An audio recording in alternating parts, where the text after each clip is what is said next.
So this is a letter to all neurologists, psychiatrists, environmental health practitioners, Parkinson's disease researchers, general physicians, psychologists, the Food and Drug Administration, and social services. It has taken me a ridiculous amount of time to put together this letter. I hope that you have faith in its importance. I think it's relevant to your work in the upcoming years. This is my condition. So I have a severe sensitivity to chlorine derivatives and have for the last 5 years plus. I have 2 types of symptoms, both episodic and chronic. Episodes come from the presence of airborne chlorine derivatives, all of them. Anytime chlorine is made free, say through heat, wind, evaporation, or aspiration, it enters the air. My body then detects it, and I have an episode of neurological twitchy glitchies. The most frequent manifestations are tremor with tourettes, pseudobulbar effect, or frozen moments. The episode only lasts as long as the exposure did. The type of symptom seems to depend on the type of source. For example, water always creates tourettes, soy creates aggression, and baked goods cause weeping spells. Chronic symptoms come from ingestion, eating chlorine derivatives, again, all of them. Chronic symptoms include lack of smell, depression, insomnia, rage, sensory overwhelm, stiffness, etc. They arise usually 36 hours after ingestion and last for a part of a day. This is strange but true, and I live it every day. Every time the tap is run, food is cooked, or rainwater evaporates in the sun, I am likely intoxicated. But my own condition aside, all of that aside, there's some observation that I've been making through this experience that may serve others. My concerns are, number 1, the general populace is exposed to an excessive amount of chlorine in their food and environment through processing that we are unaware of and is untracked. Chlorine may be a neurotoxin. 2, chlorine sensitivity could be the cause of what sets in as Parkinson's disease. Number 3, I worry that Ohio residents may develop chemical sensitivity to chlorine. Physicians and psychiatrists need to be made aware of the condition, as well as the lawyers made informed of the condition. So, chlorine in the food. I'm a walking chlorine detector. So these are the things that I've found. Over the past 5 years, I've accumulated recognition and information about all of the substances that I'm sensitive to. There are so many ways in which chlorine is used in processing. My best estimate is that at least 75% of the foods have chlorine residuals in them. Chlorines are also in the environment, in the exhaust fans of restaurants and roadside tractors as examples. The only solution for my condition is avoidance. My diet is exceptionally limited, and I've slowly retreated to living in the middle of nowhere. That's where we are now. The onset of my condition came about while working at a chlorinated hot pool. I started having episodes, but I didn't know what the source was, except for that it seemed to include at least toasted bagels. I had the start of a food and food smells avoidance list, but it was very haphazard, mostly grains and oils. One day I unexpectedly got tremors from a juice drink. Looking into the ingredients, I found sucralose, which contains a chlorine byproduct called 3-MCPD. The list of foods that have 3-MCPD in them blew open the mystery. That was the list I'd been trying to form. There was something in common, and also something that made sense given the time of onset. Chlorinated hot pool.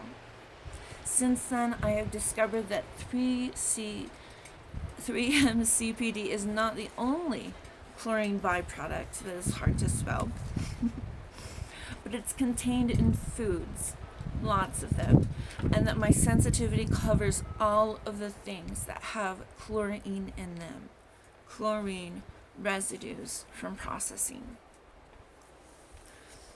Thus far, the only prescribed remedy has been avoidance, to which I have done the best of my ability.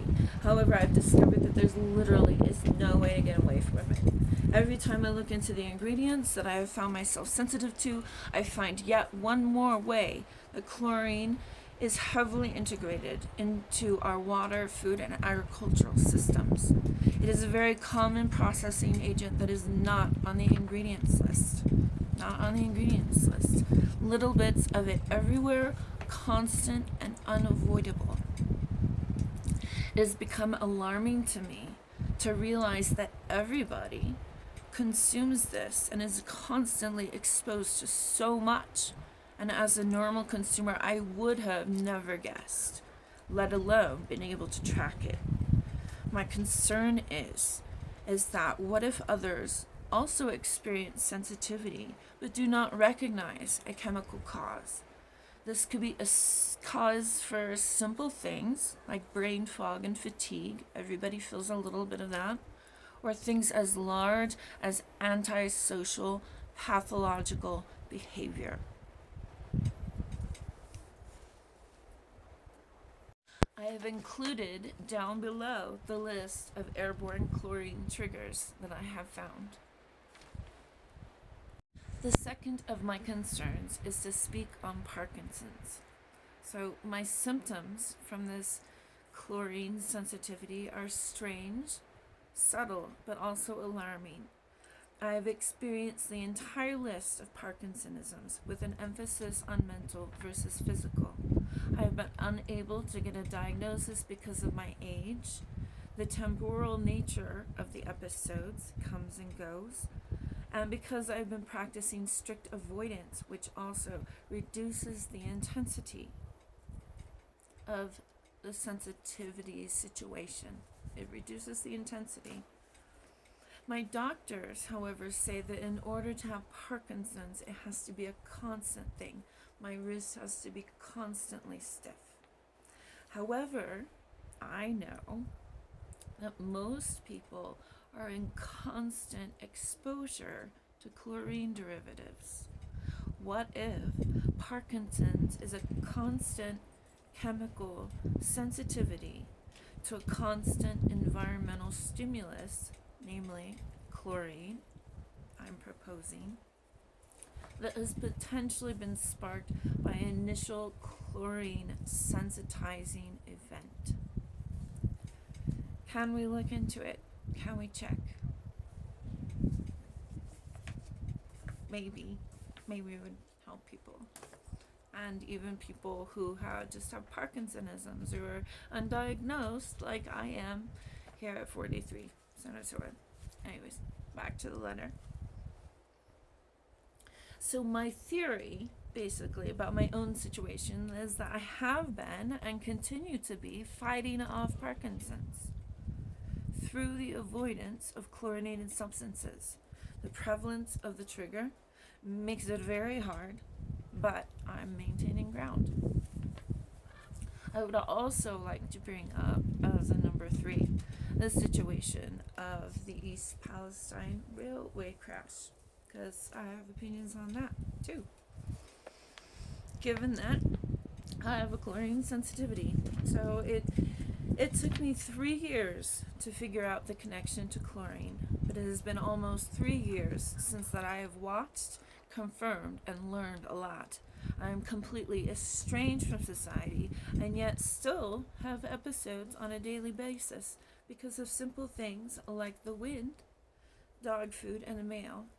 I am currently on disability, and recently my neurologist did not keep the 2-page paper that I had wrote for them, nor I think did they even read it. They decided that my situation was stress and prescribed me propranolol hydrochloride extended release. I live this life where I have a chlorinated sensitivity, and that's what I got. So you can imagine, I am less than thrilled, and I also worry that this is a situation for others who are just looking for answers being trivialized with senseless conclusions, and just wanting the opportunity to get more tests, to know more about what's going on, and to know that somebody's looking into it, basically. I worry that this attitude will impact the people of the recent train crash. It is of extreme importance to understand that chlorine exposure is not just a lung thing, and not just a temporary thing either, but that is pretty much what most research covers right now. And for sure, all that the railroad company and their insurers are going to be looking into and pushing for an easy settlement. I worry about East Palestine, Ohio, both individual health and for their community in general. I hope that interest can be generated for studies and for getting them the right kind of care for neurological, mental, and physical health issues beyond lung and pulmonary studies that might be undertaken, and possibly even being tested for the onset and progression of Parkinson's disease. This is what I deal with on a daily basis, and what the East Palestine residents could be facing within a few years. And I've attached a list of symptoms experienced while in airborne chlorine episodes. I've got the full list there, down in the information below. But all of this stuff, here's the thing, I don't want to instill more fear into people. But it's another thing to be wary of, and so on and so forth. But just to recognize it, and to be able to find some solutions to it, some regulations to it. We don't need it quite so much as I think we use it for. The thing to carry away is that my situation is one and simple, one and single. But if what is true for me is true for others, even just to a tenth, 100th of a degree, then chlorine needs to be far more regulated and taken more seriously. More diagnostics need to be done to test how much chlorine people are actually taking into their bodies, because to me it seems like a lot. And that's all I have to say about that. So thank you for paying attention to this video. I hope it gives people stuff to think about, and all of the videos that I've been posting elsewhere, I want people to have something to think about, and to be able to figure out things in their lives, because that's what you get to do in a day, is figure your things out.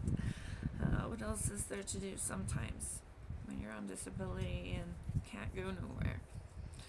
This is the day struggle, but get there, it's fine.